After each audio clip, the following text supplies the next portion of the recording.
Janata Dal you अपने राष्ट्रीय नेतृत्व से बात करके उनका मीटिंग करके यह तय किया गया कि नहीं, जनता दल यू भी झारखंड में हो रहे उपचुनाव में भारतीय जनता पार्टी के उम्मीदवार को अपना समर्थन देगा। और इसी के तहत आज का यह संयुक्त प्रेस वार्ता था। आगे भी हम लोग की कोशिश रहेगी कि जो इस राज्य के जो मुद्दे हैं, जो जन समस्याएं हैं, उनको लेके हम लोग मिलजुल के एनडीए का फुल फॉर्म बना के, क्योंकि यहाँ पर भारतीय जनता पार्टी एक बड़ी पार्टी है, बड़े भाई की भूमिका अदा करते हुए अगर ये जैसे जैसे पहल करेंगे, जनता दल यू इनके साथ कदम ताल मिलाएगा, चाहे वह जन समस्याओं को लेके हो, चाहे आने वाले चुनाव में हो। सारी बातों पे हम लोग एक साथ बैठ कर रणनीति बनाएंगे और आगे चलेंगे। यही जनता दल यू की तरफ से। देखिए, हम सब लोगों की ओर से जो राज्य की वर्तमान स्थिति है, उस संदर्भ में हर 2 विधानसभा के उपचुनाव जो होने हैं, उस संदर्भ में हमने प्रवीण जी से, जो हमारे पुराने मित्र भी हैं और जदयू भी भारतीय जनता पार्टी का पुराना मित्र है, हमने आग्रह और निवेदन किया था कि हम सब मिल करके इस राज्य को आत्मनिर्भर राज्य बनाने के लिए, इस राज्य को विकसित राज्य बनाने के लिए और जो वर्तमान राज्य की सरकार है उसके कुशासन से मुक्ति दिलाने के लिए और आने वाले समय में हम सब मिलकर के फिर से इस राज्य में सुशासन की ओर ले जाएं, इसलिए हम आग्रह और निवेदन किए थे प्रवीण जी से। प्रवीण जी ने केंद्रीय नेतृत्व से बात किया। मैं आभारी हूँ प्रवीण जी का भी और पूरे सभी जदयू के प्रदेश की इकाई का भी, और साथ ही साथ जदयू के केंद्रीय नेतृत्व का भी, नीतीश कुमार जी हों, आरसीपी सिंह जी हों, सभी के प्रति मैं आज आभार व्यक्त करता हूं कि इन्होंने हमको एनडीए गठबंधन में फिर से एक बार एकजुटता लाने का प्रयास हम सब लोग कर रहे हैं, वो सफल दिख रहा है। और साथ साथ जो 2 विधानसभा के जो उपचुनाव हैं, उस उपचुनाव में इनकी जो ताकत है, इनकी जो शक्ति है, इनके जो कार्यकर्ता हैं, जो इनके समर्थक हैं, वो भारतीय जनता पार्टी के दोनों स्थान पर जो उम्मीदवार हैं, एक में बिरमो में योगेश्वर महतो बाटुल जी और दूसरे दुमका में लुइस मरांडी जी को इन्होंने समर्थन देने का वचन दिया है और इनके कार्यकर्ता वहाँ पर सक्रिय रूप से अपनी भूमिका भी अदा कर रहे हैं। हम सब जानते हैं कि केवल इतनी तक हमारा संबंध नहीं है, केवल चुनाव लड़ना, चुनाव जीतना, ये तो है ही, राजनीतिक दल है तो ये है वही, लेकिन जो वर्तमान राज्य की राजनीतिक स्थिति है, उस स्थिति में हम सब मिल कर के झारखंड की जनता की अपेक्षाएं एनडीए गठबंधन से है और एनडीए से झारखंड की जनता चाहती है कि जिस प्रकार से एक नरेंद्र मोदी जी और नीतीश कुमार जी दोनों के एक ही वैचारिक चीज़ें समानता है, वो है विकास।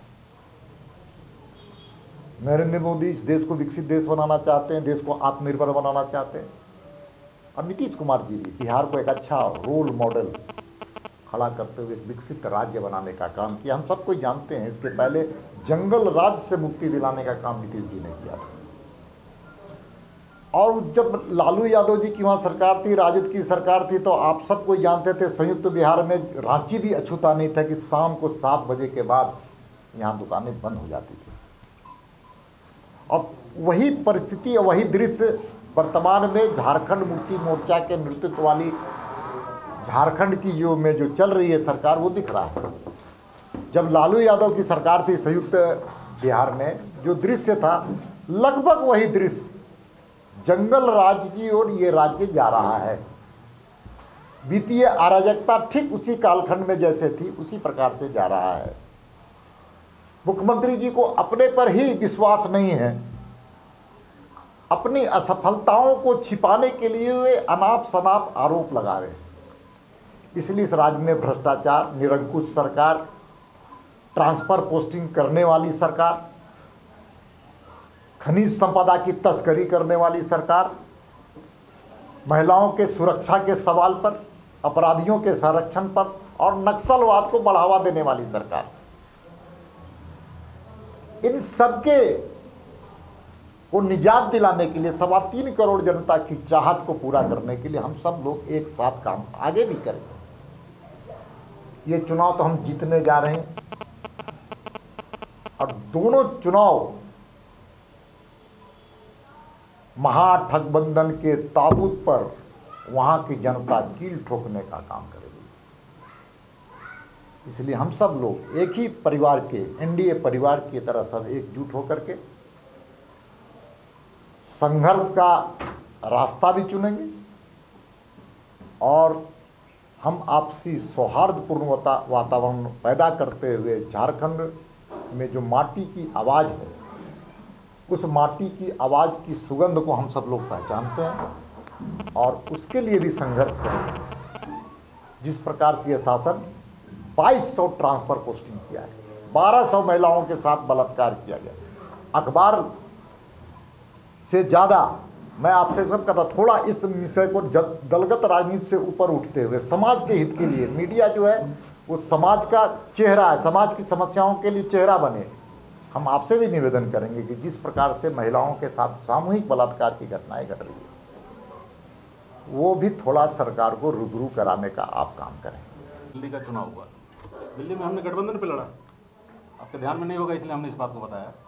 तो गठबंधन और चुनाव, जब पार्टी को लगता है कि हमको थोड़ा सा व्यापक फैलना है तो कभी कभी अकेले चलने का भी रास्ता अपनाना पड़ता है, क्योंकि पार्टी का जनाधार बढ़ाना है। फिर लगता है कि नहीं, अभी जो दौर चल रहा है गठबंधन का दौर है, हर एक जगह जब तक गठबंधन आप नहीं करेंगे तब तक गलत तरीके के लोग सत्ता में बैठ जाएंगे।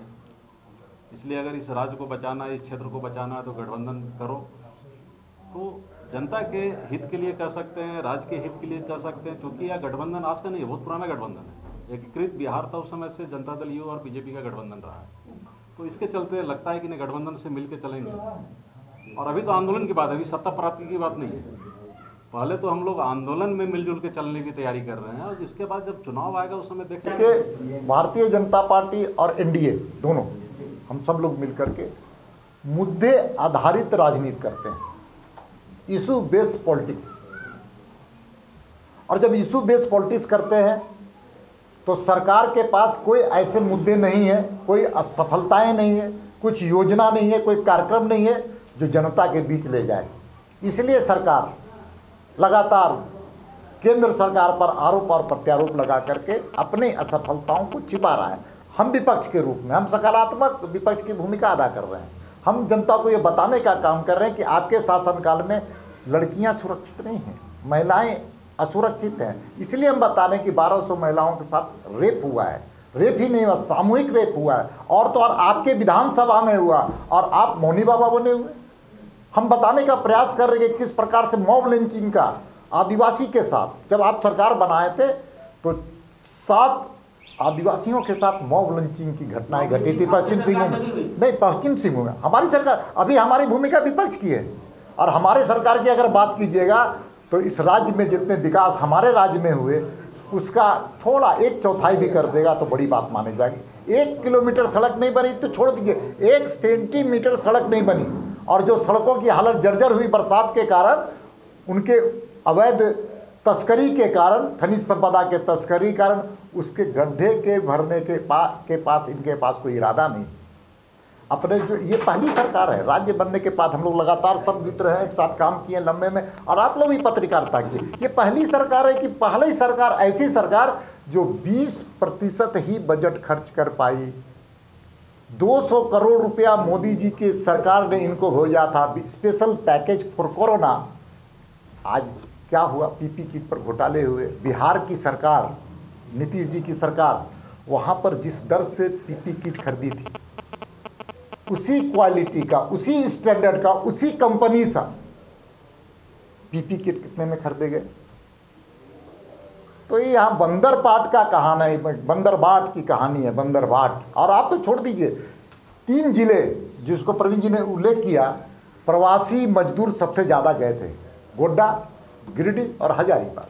केंद्र सरकार ने इसके स्पेशल पैकेज दिया कि वहाँ के जो मजदूर बाहर से लोग आए हैं, उनको स्किल्ड हैं, उनकी पहचान की जाए और उनकी सेवा राज्य में ली जाए।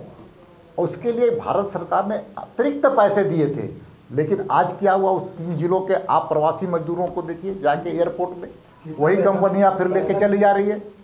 तो इसलिए न स्किल्ड मैपिंग नहीं हुआ मजदूरों का। वो मजदूर इस राज्य के लिए एक धरोहर हो सकते थे, एक एसेट हो सकते थे, लेकिन आज जाके आप एयरपोर्ट में देख लीजिए, स्टेशन में देख लीजिए, वो वापस चले जा रहे हैं। और ये 28 लोगों को नियुक्ति दे रहे हैं और 50 लाख का विज्ञापन दे रहे हैं अखबार में। कैसी सरकार है भाई? 28 लोग को आप नौकरी दे रहे हैं, अब 50 लाख का विज्ञापन दे रहे हैं अखबार में। ये तो गुंडा की भाषा हो गई ना। 9 को लालू जी निकलेंगे और साड़ा दौड़ा देंगे नीतीश जी के ऊपर, यही बात होगी। मान उनके डर से नीतीश जी भाग जाएंगे।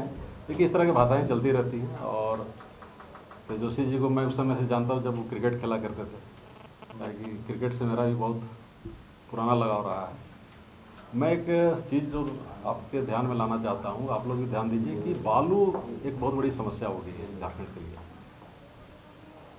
प्रत्येक वर्ष बालू बनते हैं, जो पानी आता है, बाढ़ आता है, उससे पत्थर का जो घिसरन होता है, उससे बालू बनते हैं। एक उसका मात्रा है, लिमिट मात्रा है। हमने हजारों साल का जो स्टॉक बालू था उसको निकाल के ख़त्म कर दिया। अब हमारे पास स्टॉक भी नहीं रह गया है, तो हम ज़मीन खोदना शुरू कर दिए हैं। और देखिएगा प्रकलन जो बनते हैं इस राज्य में कितना बनते हैं, ये जब तक सबका तालमेल नहीं बनेगा कि हमारे यहाँ बालू कितने बनते हैं, कितना निर्माण होता है एक साल में, उसी के आधार पर, क्योंकि प्राइवेट सेक्टर में भी बालू चाहिए, घर द्वार बनाने के लिए बालू चाहिए, मॉल बनाने के लिए बालू चाहिए, और सरकारी काम का ठेका जो होता है उसके लिए बालू चाहिए। जब तक इस तीनों चारों चीज़ मिल के एक साथ अगर बैठ के नहीं सोचेगा ना, इस राज्य का भला कभी नहीं होगा। और आने वाले दिन पुल जो टूट रहे हैं, आप लोगों को लगता है कि घटिया काम हुआ है, घटिया काम होते हैं, लेकिन पुल जो गिर रहे हैं उसका सबसे बड़ा कारण है कि अगर जहाँ पर पिलर है, अगर वहाँ से बालू निकाल दिया जाएगा, उस पुल को धंसने से कोई मातालाल रोक ही नहीं सकता। तो जब तक हमारा ध्यान इधर नहीं जाएगा, हम लोग के समय में एक बाबूलाल जी ने बहुत अच्छा काम किया था कि बालू पे अधिकार दिया था पंचायत को, गांव को। उससे क्या होता था कि उत्खनन भी सीमा के अंदर होता था और उसका कुछ रॉयल्टी मिलता था। कम से कम बालू जहाँ से निकलता है वहाँ की सड़कें बना दी जाती थी, ठीक है, मट्टी का सड़क बनता था। और झारखंड एक पथरीला जगह है, अगर यहाँ पर जहाँ गाड़ियाँ कम चलती हैं वहाँ मोरम का सड़क बना दिया जाए तो ये पीच रोड से ज़्यादा बेहतर साबित होगा आपका मोरम का सड़क। लेकिन यहाँ तो लूटना है सिर्फ, जहाँ पीसीसी का जरूरत नहीं है। पीसीसी सबसे ज़्यादा वायु प्रदूषण होता है पीसीसी सड़कों से, इसलिए होता है कि पीसीसी सड़कों में जब टायरें घिसती हैं तो टायर का भी प्रदूषण निकलता है और जो सीमेंट उड़ता है उसका भी प्रदूषण निकलता है। तो इस सब के लिए सोचने के लिए कोई तैयारी नहीं है। पता नहीं, या तो नेताओं के पास विजन नहीं है, सत्ता में बैठते हैं मदमस्त हो जाते हैं। और सबसे बड़ा लुटेरा अगर इस राज्य में कोई है तो यहाँ की ब्यूरोक्रेट है। सबसे बड़े लुटेरे हैं, उनको कोई मतलब नहीं है, क्योंकि उनके बच्चे यहाँ नहीं रहते हैं, उनके बच्चों के यहाँ रहना नहीं है, उनके बच्चों को बाहर पढ़ना है। आईएएस के बेटा को आईएएस होना है, आईपीएस के बेटा को आईपीएस होना है। पूरा जिंदगी का टारगेट सिर्फ यही रहता है कि हम आईएएस बन गए, हमको अपना बेटा को आईएएस बनाना है, हम आईपीएस बन गए, हमारे बेटे को आईपीएस बनाना है। मतलब हाँ, एकदम हावी, एकदम हावी है। चलते हैं, एक जीएसटी का मामला है। मार्च तक जीएसटी के पैसे इनको दे दिए गए हैं एक, और 22 राज्यों ने, अभी पूरे देश ने अंतर्राष्ट्रीय स्तर पर जो परिस्थितियां हैं आर्थिक, भारत भी उससे जूझ रहा है। अब भारत की सरकार ने कहा इनसे कि आप जब तक जीएसटी का कलेक्शन और हिसाब किताब नहीं हो जाता तब तक आप पैसा ले लीजिए कर्ज के रूप में। तो 22 राज्य और 2 केंद्र शासित प्रदेश उस अहर्ताएं को मानने के लिए तैयार हो गई। लेकिन ये सरकार, इस सरकार को काम नहीं करना, इसलिए केंद्र सरकार पर आरोप लगा रही है कि अपना बजट नहीं खर्चा कर पाए। एग्रीकल्चर सेक्टर में 1.19, रोड सेक्टर में कितना किया, 3%।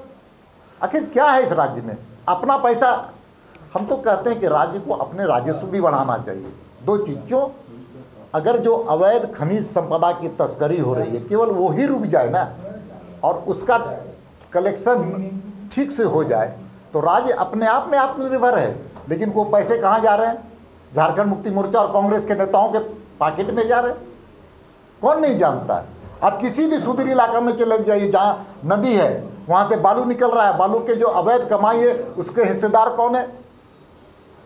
मैं कल एक गाँव में गया था और गाँव में जाकर के मैं कल घूम रहा था, वहाँ पर एक एक ग्रामीण क्षेत्र में ग्रामीणों के घर में बिल 15,000 16,000 रुपया बिजली के बिल आए, जो बीपीएल बिलो पॉवर्टी लाइन का है, केंद्र सरकार के अंतर्गत है। ये क्या है?